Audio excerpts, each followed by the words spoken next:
الحمد لله رب العالمين والصلاة والسلام على أشرف الأنبياء والمرسلين نبينا محمد وعلى آله وصحبه أجمعين.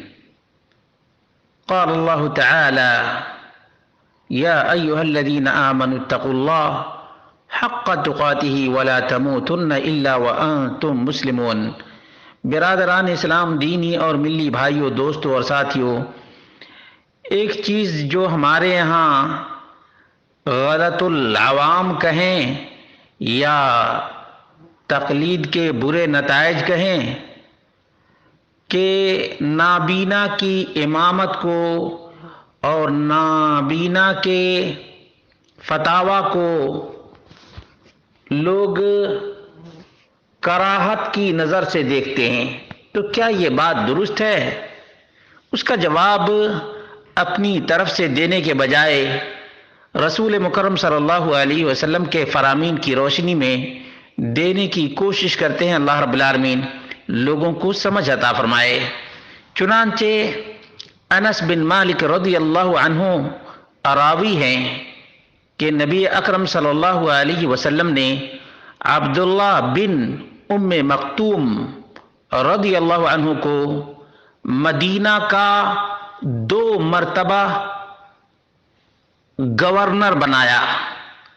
استخلف رسول اللہ صلی اللہ علیہ وسلم ابن ام مکتوم علی المدینہ مرتين یصلی بہم وہو اعمی.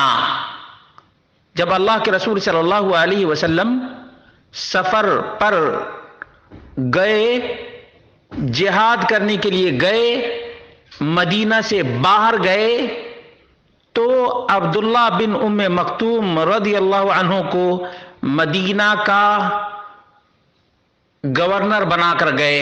یہ ایک دفعہ کی بات نہیں ہے، مرتين، 2 دفعہ. اور جب تک اللہ کے رسول صلی اللہ علیہ وسلم مدینہ واپس نہیں آ جاتے، یصلی بہم وہو اعمی، یہ نابینا تھے اور مدینہ کے لوگوں کو مسجد نبوی میں نماز پڑھایا کرتے تھے. مسند احمد 13023 ہے، ابو داؤد 595، 2931، مسند ابو یعلا 3110، بیہقی 4896. معلوم یہ ہوا کہ اللہ کے رسول صلی اللہ علیہ وسلم نے نابینا کو اپنی مسجد میں اپنے مصلی پہ کھڑا کیا اور وہ لوگوں کی اس وقت تک امامت کرتے رہے جب تک اللہ کے رسول صلی اللہ علیہ وسلم جنگ سے واپس نہ آ گئے.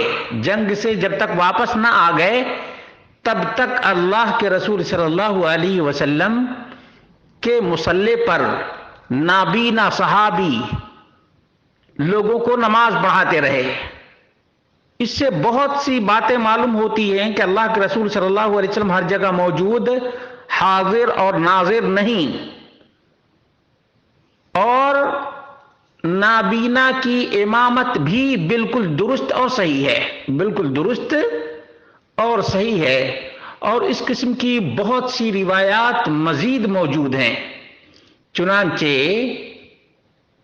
محمود بن ربیع الانصاری کا بیان ہے کہ عتبان بن مالک رضی اللہ عنہ وہو ممن شہد بدرا من الانصار، عتبان بن مالک یہ بدری صحابی انصاری ہیں، رسول اللہ صلی اللہ علیہ وسلم کے پاس آئے.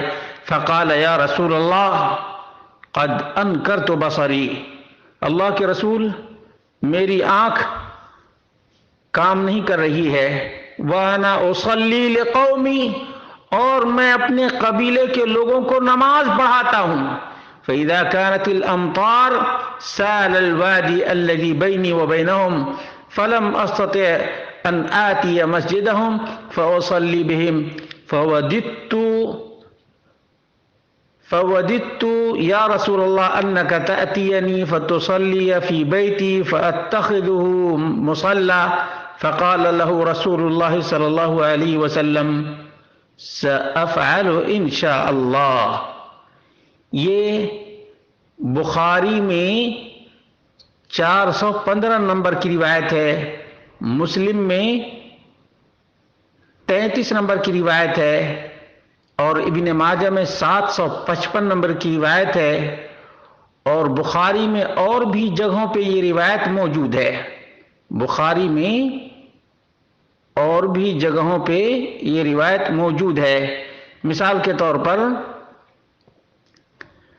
جو روایت پہلے ذکر کی گئی ہے وہ صحیح بخاری میں 1186 نمبر کی روایت ہے. 1186 نمبر کی روایت ہے. اس سے بھی معلوم ہوا کہ اللہ کے رسول صلی اللہ علیہ وسلم کے زمانے میں بھی صحابہ کرام میں سے جو نابینا اور قرآن کے جاننے والے ہوتے وہ نماز پڑھایا کرتے تھے. اسی طرح سے دوسری روایت جو محمد بن علی ابن حسین سے مروی ہے، کہتے ہیں دخلنا علی جابر بن عبداللہ، ہم لوگ جابر بن عبداللہ رضی اللہ عنہما کے پاس آئے، وہو اعما، اور وہ نابینا ہو گئے تھے.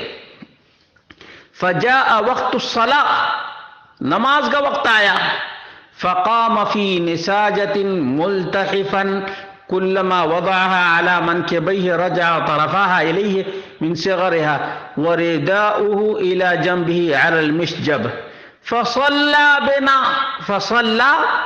بنا، تو انہوں نے ہم سب کو نماز پڑھائی جبکہ وہ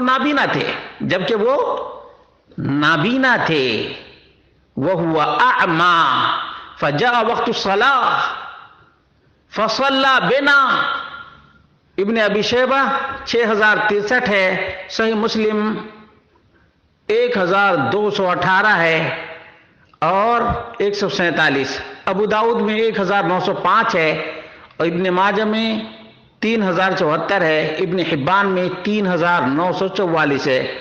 معلوم یہ ہوا کہ بہت سی روایات ہیں جن سے واضح طور پہ اس بات کا ثبوت ملتا ہے کہ نابینا آدمی قرآن کا جانکار ہو اور فقہی مسائل جانتا ہو تو وہ نماز لوگوں کو پڑھا سکتا ہے، علم ہو تو فتویٰ دے سکتا ہے. اب عبداللہ ابن ام مکتوم رضی اللہ عنہ یہ جب تک نبی اکرم صلی اللہ علیہ وسلم واپس سفر سے نہ آ جاتے تب تک یہ لوگوں کی رہنمائی کرتے رہتے، خطبہ بھی دیتے رہے ہوں گے اور اسی طرح سے لوگوں کو مسائل بھی بتاتے رہے ہوں گے. نماز تو پڑھاتے ہی تھے. اس لیے ہمارے سماج اور معاشرے کے لوگوں کو اپنے اندر کی جو تقلیدی روایات موجود ہیں دلائل کی روشنی میں ان کو درست کرنا چاہیے.